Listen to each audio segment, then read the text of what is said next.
नमस्कार, सीताराम। आज मैं आपको सुनाने जा रहा हूं एक ऐसी कहानी जो आप सभी के होश उड़ा कर रख देगी, आपके रोंगटे खड़े कर देगी, आपको सोचने पर मजबूर कर देगी कि एक अघोरी में कितनी ताकत और दिव्य शक्तियां होती है जो एक साधारण इंसान का अस्तित्व बना भी सकती है और मिटा भी। कहानी का शीर्षक है अघोरी का श्राप, एक दैत्य भूमि की पुकार। रात का तीसरा पहर था। हिमालय की तलहटी में पसरा सन्नाटा, ऐसा कि अपनी सांसों की आवाज भी डराने लगे। चांद बादलों से घिरा हुआ था, पर रोशनी अब भी उस छोटे से गांव हीरापुर के ऊपर किसी डरावनी निगाह की तरह टिकी हुई थी। ये गांव कोई आम गांव नहीं था। यहाँ जन्म लेने वाले बच्चे बिना वजह बीमार पड़ जाते थे, और जो पशु जंगल में जाते लौट कर कभी नहीं आते। हीरापुर के बाहर एक स्थान था जिसे गांव वाले दैत्य भूमि कहते थे, और वहां गांव वालों को जाने की सख्त मनाही थी। बड़े बूढ़ों ने कसम खाई थी कि भले ही अकाल पड़ जाए, पर कोई भी उस दैत्य भूमि की दिशा में पैर भी नहीं रखेगा। और वजह सिर्फ एक दैत्य अघोरी, एक ऐसा अघोरी जिसने साधना करते करते खुद को मृत्यु से ऊपर उठाने की कोशिश की थी। कहा जाता है कि उसने अघोर तंत्र की सबसे घातक विद्या की साधना की थी, जो प्रेत वशीकरण सिद्धि थी। वो आत्माओं को बुलाता, बांधता और उनके जरिए भविष्य देखता था, और वह सब कुछ करता जिससे अघोरी को आनंद प्राप्त होता। पर वो संत नहीं था। वो दैत्य अघोरी सिर्फ अमृत प्राप्त करना चाहता था। मगर उस अघोरी से साधना के आखिरी चरण में कुछ गलत हो गया, और फिर वो दैत्य भूमि बन गई, एक श्रापित भूमि। कुछ समय बाद हीरापुर गांव का एक शख्स, चेतन, जो कि 38 साल का था, पढ़ा लिखा नौजवान शख्स, अपने ही गांव की विरासत के चलते वापस अपने गांव हीरापुर आ गया। चेतन ने भले ही गांव से जाकर शहर से पढ़ाई की थी, मगर उसकी फितरत थी तो लालची ही, जबकि गांव का वह जमींदार भी था। चेतन को तंत्र मंत्र में विश्वास नहीं था, लेकिन जब उसकी माँ एक भयानक बीमारी से एक ही रात में मर गई और उसके खेतों की फसल बिना कारण सूखने लगी, तब उसकी सोच डगमगाने लगी। उसे लगा कुछ तो है इस गांव में जो उसकी नजरों से परे है। एक दिन गांव के पुरालेखों में उसे एक तांत्रिक पुस्तक मिली। उस पुस्तक पर लिखा था, दैत्य अघोरी अभी मरा नहीं है, वह ध्यानस्थ है। उसकी चिता जहां बनी थी, वहां शक्ति अब भी धड़क रही है। जो उसे छेड़ेगा वो या तो अमर हो जाएगा या श्रापित। चेतन ने यह पढ़कर तय कर लिया कि वह दैत्य अघोरी की समाधि तक जाएगा। चेतन ने अपने साथ देवभूमि में चलने के लिए 4 लोगों को मना लिया, और चारों के चारों उससे भी बड़े कलाकार। पहला बाला, उसका वफादार नौकर। दूसरा दीपक, गांव का पुजारी जिसे धन चाहिए था और धन के सिवा कुछ नहीं। तीसरा पप्पू, एक जंगल का शिकारी जिसे आत्मा भूत जैसी बातों पर यकीन ही नहीं था। चौथा रमेश, एक नौजवान जो अपने जीवन में कुछ एडवेंचर चाहता था। इन 5 ने तय किया कि पूर्णिमा की रात जब चंद्रमा पूरा हो तब वे दैत्य भूमि में प्रवेश करेंगे।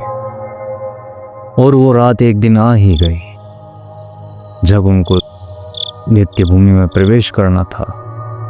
उस रात चंद्रमा दुगनी साइज से बड़ा था और डरावना लग रहा था।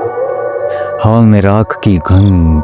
जैसे ही 5 लोग शमशान के किनारे पहुंचे, बाला ने कहा, साहब कुछ ठीक नहीं लग रहा है। पप्पू हंसा और कहा, अरे डर मत, ये सब गांव की अफवाहें हैं। पर जैसे ही उन्होंने चीता के धुएं से ढकी जमीन पर कदम रखा, हवा रुक गई, पेड़ हिलना बंद हो गए और एक असहनीय बदबू उनके नथुनों नाक में भर गई।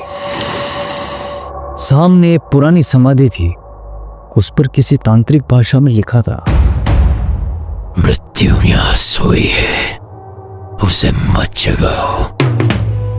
दीपक पुजारी ने यह पढ़कर मंत्र पढ़ना शुरू किया और चेतन ने वो तांत्रिक यंत्र निकालकर समाधि पर रख दिया। जैसे ही मंत्र पूर्ण हुआ, जमीन कांपी, हवा फिर से चलने लगी, मगर उस हवा में अब डरावनी चीखों की गूंज थी, एक ऐसी गूंज जो आत्मा तक कपा दे।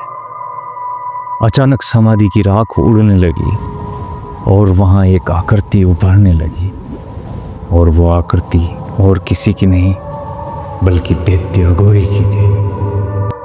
उसका शरीर मानो राख से बना हो, आंखें जली हुई अंगारों जैसी लाल भून, और उसकी आवाज जैसे हजारों आत्माएं एक साथ बोल रही हो। तप भंग हुआ, तुमने मुझे जगाया, अब ये तुम्हें भूमि नहीं छोड़ेगी। सबसे पहले पप्पू भागा, पर जंगल की छाया से दो लंबी भुजाएं निकली और उसे खींच लिया। उसकी चीखें दूर दूर तक गूंजी और फिर सब शांत। दीपक पुजारी ने कांपते कांपते रक्षा कवच का मंत्र पढ़ना शुरू किया, पर उसकी जीभ सूख कर एक ठोस लकड़ी में बदल गई और देखते ही देखते दीपक भी राख के ढेर में बदल गया। रमेश और बाला चेतन को खींचकर भागने लगे, लेकिन अब रास्ता बदल चुका था, क्योंकि जंगल अब वो नहीं रहा जैसे पहला था।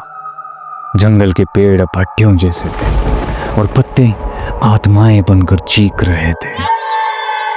रमेश की आंखों की पुतलियां गायब होकर सफेद हो गई और वह चिल्लाकर बोला, वो मेरे अंदर है, वो मेरे अंदर आ गया। और फिर उसका शरीर किसी बड़े तरबूज की तरह ऐसा फटा जैसे मानो कोई बड़ा विस्फोट हुआ। अब केवल चेतन और बाला बचे थे। दैत्य अघोरी अब तक पूरा प्रकट हो चुका था और प्रकट होकर ऐसे गरज कर बोला जैसे हजारों आत्माएं एक साथ बोल रही हो। तू मेरी शक्ति चाहता था, अब तू मेरे साथ ही आग में रोज जलेगा, पर मरेगा नहीं।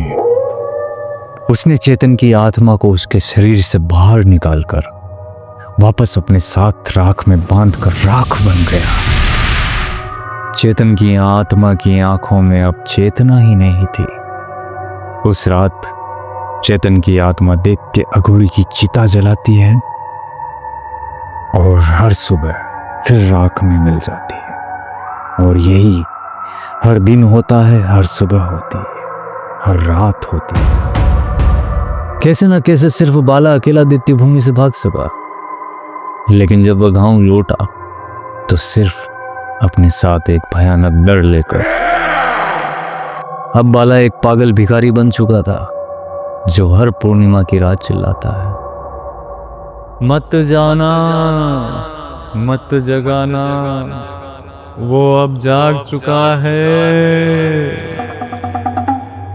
आज भी हीरापुर के लोग पूर्णिमा की रात दरवाजे बंद रखते हैं, बच्चों को जल्दी सुला देते हैं, तुलसी के पौधे पर धागा बांधते हैं।